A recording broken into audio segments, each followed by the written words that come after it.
నమస్తే, నేను మీ ఈశ్వర్. ఈ6 న్యూస్కి స్వాగతం. వార్తల్లోని ముఖ్య అంశాలు.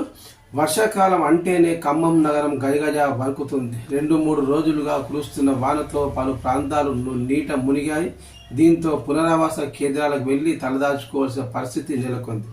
వెంచర్ల పేరిట రియల్ మాఫియా కుంటలు, చెరువులు స్వహా చేయడం, ఎఫ్టీఆర్ పరిధిలో అక్రమ నిర్మాణాలు చేపట్టడమే దీనికి అంతటికి కారణమనే అభిప్రాయం వ్యక్తమవుతుంది.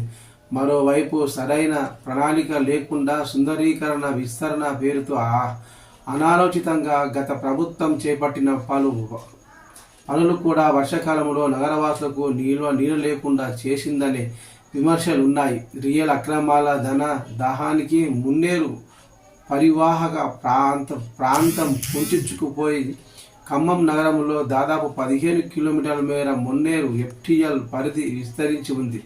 గడిచిన 10 ఏళ్ల కాలంలో ఇక్కడ యథేచ్ఛగా నిర్మాణాలు చేపట్టారు. బహుళ అంతస్తులు అపార్ట్మెంట్లలో ఫంక్షన్ హాళ్లు, పెద్ద షెడ్లు, వ్యాపార సముదాయాలు ఏర్పాటు చేశారు.